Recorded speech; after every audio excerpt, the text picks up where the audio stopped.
Hal quickly shoved the two kids in the closet. Hal picked up the jar and stepped into the bathroom. A split second later, all three Lucrota burst into the room. "In here!" Hal called. It was obviously still the monster speaking for Hal, but his words sounded brave and confident. "I've got them trapped in the bathroom. Come on, you ugly mutts!" It was kind of odd hearing a Lucrota insult itself, but they fell for it. Luke gripped Thalia's hand, and they burst out of the closet and sprinted for the dog door. It slowly started to close. Luke wedged it open with his golf club and pushed Thalia through first. Luke made it through, and the door snapped the club in half just before one of the monsters could snap at Luke's foot. They could hear Hal's voice yell, "You know what this is, you Tartarus scums? It's your last meal. For Apollo!" As Luke and Thalia burst into the hallway, the house shook, and they could already smell the fire. They ran down the hall, down the stairs, and Thalia picked up her spear from the floor. "Stop!" a voice shouted from above. One of the Lucrota jumped down from the stairs and jumped onto Luke. But Thalia faced her shield towards it, and it leaped away like a scared little puppy, sprinting in no particular direction. Still panicking, the monster ran around in circles, and then by accident, it ran too close to one of the black curtains.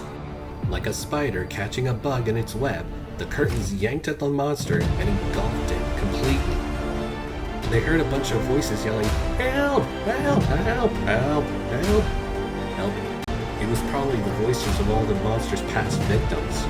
The monster disappeared in the curtain's black, oily folds. Then Thalia had an idea. She pointed her spear at the door and zapped it apart. It was the power of Zeus. They ran across the street just as the house went boom. The house exploded in a green cloud of green fire. They did not wait around for the fire department to get here. After the first couple of blocks, they stopped for a breather, and Thalia let out a sob. He sacrificed himself for us, she said. "For a couple of strangers, and we weren't even that good to him.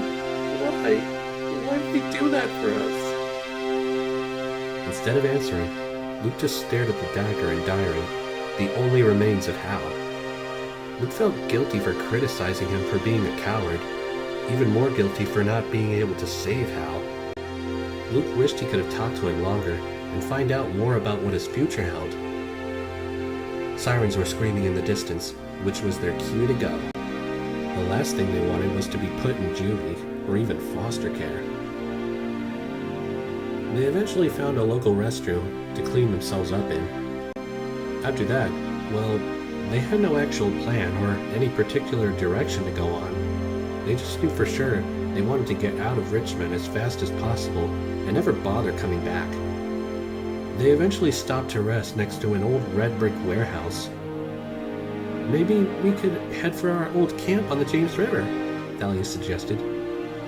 Luke thought to himself that was at least a day away, but better than nothing. Cling! They heard a sound like something heavy and metal fall around the corner. A shiver ran down their backs. They didn't know what that was, but as demigods, they were prepared this time. They snuck around the corner and got a glimpse of a large metal board against a warehouse wall. Someone, or something, was under there. It's under there," Thalia whispered. "I'll lift it. You ready your spear," Luke said. He tiptoed over and put one hand on the metal. He counted silently. 1, 2, 3.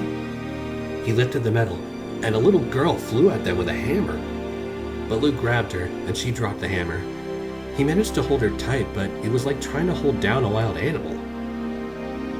"No more monsters! No more monsters!" the girl cried.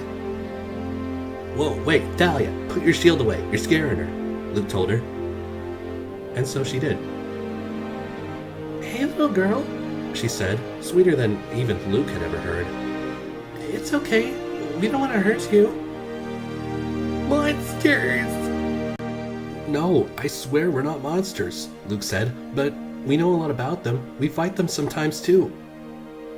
Slowly, the girl stopped fussing, and she studied the two of them with her large, intelligent-looking gray eyes. Just looking into those eyes, they could tell that this little girl was a demigod. That was for certain. As far as they knew, she would grow up to be really strong and powerful and really smart and beautiful. "You're like me?" she asked. "Yeah, I'm Luke, and that's Dahlia," Luke said. "You see, we're..."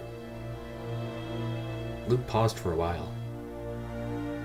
This girl didn't seem much older than 7, so she probably didn't know as much as they did. Even with those intelligent-looking gray eyes, it was possible she didn't quite understand exactly what they were, or even what she was. There was quite a possibility that she might have never actually heard of the word demigod before. "Well," Luke continued, "it's kind of hard to explain, but you see, we're monster fighters. Where's your family?" The girl's shocked expression faded to a frown. "My family hates me," she complained. "They don't want me. I ran away." Luke's heart felt like cracking to pieces. The girl spoke with such pain in her voice, very familiar pain. Luke locked eyes with Dahlia, and right there they silently made an agreement. No, a promise. They would take care of this kid. After what happened to Hal, well, it seemed like fate. One demigod died for them, and now meeting this girl was like a second chance. "What's your name, kiddo?" Dahlia asked. "Annabeth?" Luke couldn't help but smile. He never heard that name before. It sounded beautiful, and seemed to fit her. "Pretty name," he told her. "Tell you what, Annabeth, you seem pretty tough. We could use a good fighter like you." Little Annabeth's cute eyes widened.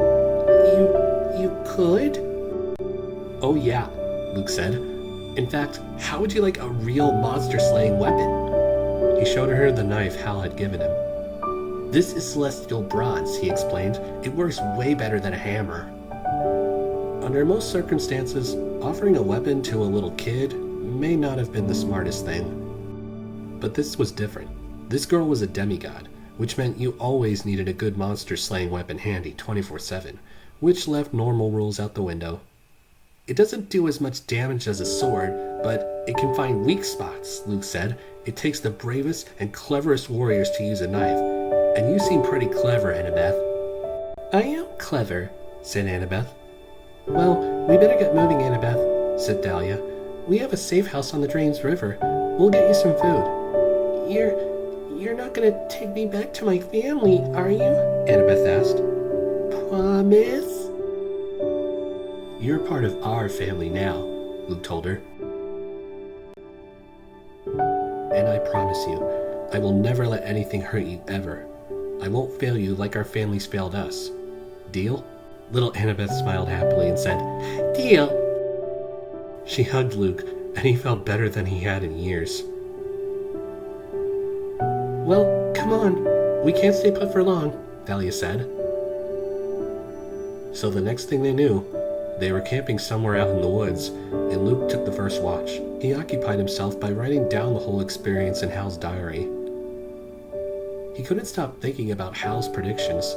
He felt a huge weight on his shoulder, as well as something dark in his future. He was amazed by how Thalia and Annabeth's sleeping faces looked so peaceful by the fire. He thought to himself, if he was going to be the dad of this bunch, he knew he had to be worthy of their trust. Luke may have only been 14, and all 3 of them had no luck with their parents, but he was willing to try to do better. He looked to the north. They would probably make it to the James River by tomorrow. Then, they would try to reach his mom's house in Connecticut and try to sneak some extra supplies and food. He had no idea where they would go from there, but for now, he would just have to survive day to day, as demigods do. Being dyslexic and ADHD, as most demigods are known to be, he wasn't sure if he would be able to keep up with the diary, but he had a promise to keep to the old man. Also, he would promise to keep Thalia and Annabeth safe, and he would keep his promise to Hal.